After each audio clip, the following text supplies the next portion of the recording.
Sampai pada titik di mana kita sekarang, nasib kita, karir kita, kesuksesan kita, semuanya adalah akumulasi perjalanan hidup kita di masa lalu. Untuk sebagian orang, mungkin hari ini adalah apa yang dia inginkan di masa lalu. Isi dompet kita, karir kita, pencapaian kita adalah apa-apa yang kita usahakan di masa lalu. Tapi untuk sebagian orang yang lain, atau bahkan mungkin mayoritas orang lain, hari ini adalah hari yang sebenarnya tidak dia rencanakan. Hari ini adalah hari yang dia tidak sukai. Hari ini adalah hari yang dia benci dan dia sesali. Banyak orang tidak menyadari bahwa hal yang besar hari ini adalah akumulasi dari hal-hal kecil yang pernah dia lakukan di masa lalu.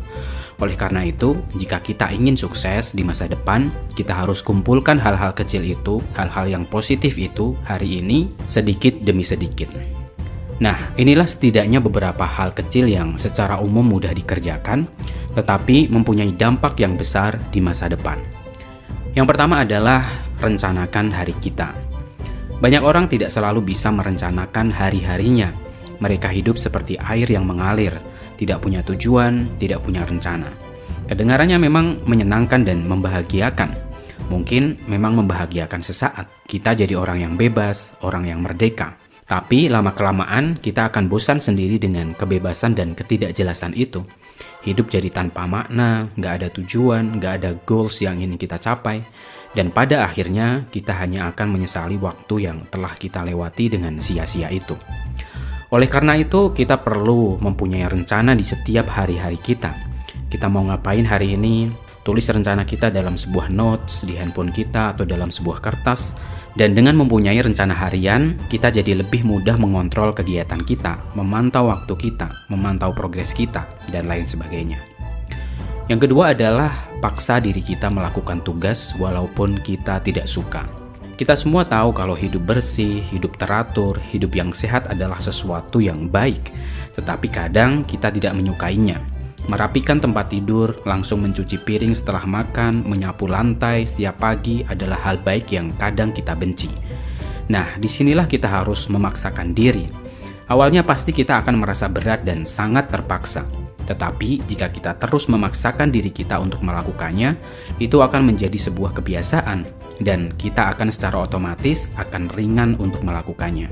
Atau bahkan mungkin kita akan merasa ada sesuatu yang kurang jika kita tidak melakukannya. Jadi kita harus menangkan perang dengan nafsu-nafsu kecil kita itu, dan dengan begitu kita akan terlatih untuk bisa memenangkan hal yang besar. Yang ketiga adalah bergerak dan berolahraga. Kalau kita ingin menjadi bahagia, menjadi sehat dan produktif, salah satu yang perlu kita lakukan adalah bergerak secara fisik. Kita mungkin mengira bahwa orang yang tidak punya tanggungan, orang yang menganggur, orang yang tidak melakukan apa-apa itu lebih bahagia daripada orang yang sangat sibuk. Tetapi dalam sebuah penelitian oleh University of Toronto mengatakan bahwa orang yang senantiasa hidupnya dinamis, banyak bergerak secara fisik, mereka ternyata lebih bahagia daripada orang yang menganggur. Untuk bergerak secara fisik, kita tidak perlu menghabiskan berjam-jam latihan di gym atau berlari berpuluh-puluh kilometer, tapi cukup dengan melakukan aktivitas fisik, terutama di pagi hari. Misalnya dengan sedikit stretching, menyapu lantai, berjalan di dalam komplek, atau kegiatan yang setidaknya membuat jantung kita berdetak lebih cepat dan membuat darah mengalir lebih lancar dan membuat kita lebih fresh dan bahagia. Yang keempat adalah rutinlah untuk beribadah. Entah apapun agama kita, berapapun usia kita, setidaknya kita harus mulai belajar memperbaiki kehidupan rohani kita. Salah satu yang terpenting adalah dengan merutinkan ibadah rutin yang sudah diajarkan oleh agama kita. Kalau kita seorang muslim, ya sholatlah tepat waktu. Kalau kita seorang Kristen atau Katolik, ya berangkatlah ke gereja setiap pekan. Percaya atau tidak, jika hubungan kita dengan Tuhan itu baik, maka kehidupan kita pun akan baik. Tuhan akan mempertemukan kita dengan waktu-waktu yang baik, dengan teman-teman yang baik, dan dengan peluang-peluang yang baik, dan kebaikan-kebaikan yang lain. Yang kelima adalah biasakan untuk on time. Kepribadian seseorang bisa dilihat dari bagaimana sikap mereka terhadap waktu. Apakah dia menganggap penting atau tidak? Bagaimana mereka ketika membuat janji ketemuan, bagaimana ketika dia masuk kantor, dan lain sebagainya. Latihlah diri kita untuk selalu berusaha tepat waktu, entah dalam urusan pribadi kita atau ketika kita berurusan dengan orang lain. Dengan berusaha tepat waktu, pikiran kita juga akan jauh lebih tenang dan sehat. Tidak terburu-buru, tidak perlu mencari-cari alasan kenapa kita datang terlambat, dan kita tidak perlu berbohong. Dan yang paling penting, ketika kita selalu berusaha untuk tepat waktu, secara otomatis kredibilitas kita akan terbentuk di mata orang lain, di mata atasan kita, di mata klien kita, yang secara tidak langsung hal itu dapat mempengaruhi karir kita. Yang keenam adalah biasakan untuk membuat deadline. Ketika kita di sekolah, kita selalu diberikan deadline untuk mengerjakan tugas, mengerjakan PR, atau merangkum sebuah materi. Ketika kita bekerja sebagai karyawan, kita mendapatkan deadline tugas dari supervisor atau atasan kita. Kadang memang hal itu sangat nggak enak dan sangat melelahkan. Tetapi disadari atau tidak, pada akhirnya jika kita berhitung, ternyata dengan deadline-deadline itu kita jauh menjadi lebih produktif dan membuat kapasitas kita jauh lebih berkembang. Lalu, bagaimana dengan goals dan tujuan pribadi kita? Seringkali banyak orang selalu gagal mencapai impian mereka karena mereka tidak punya deadline. Kapan harus menyelesaikan ini, kapan harus menyelesaikan itu. Oleh karenanya, sangat penting untuk membuat deadline dalam hidup kita.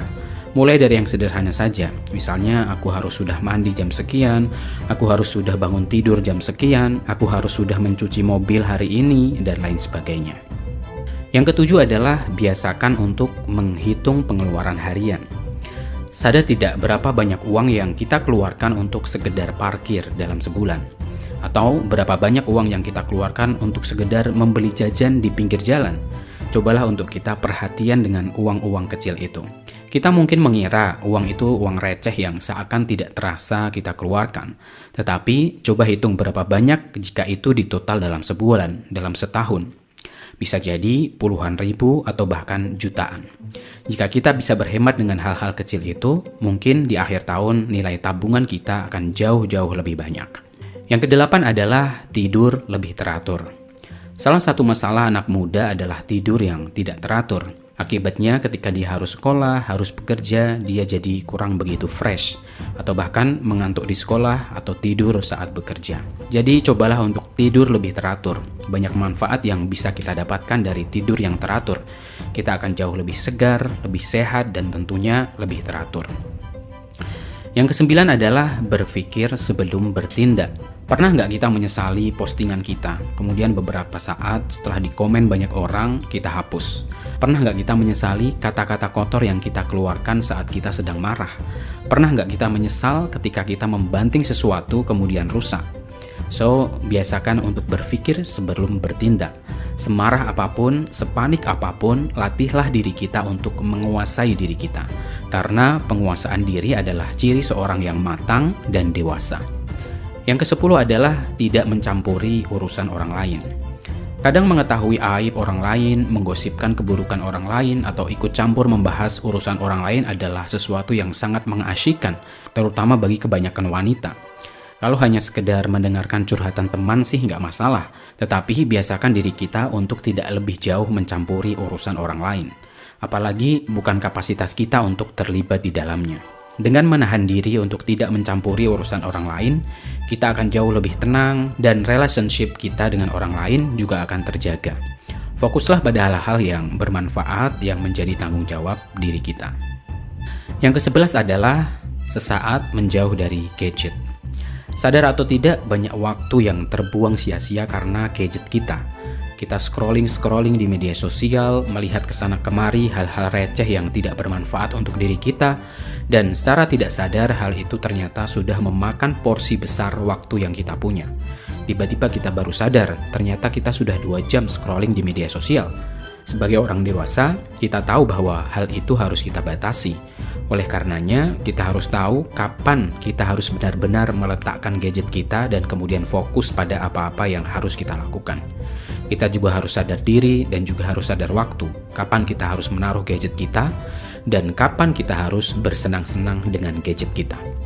Nah, itulah beberapa micro habit yang bisa kita terapkan dalam kehidupan kita untuk kehidupan kita yang lebih baik.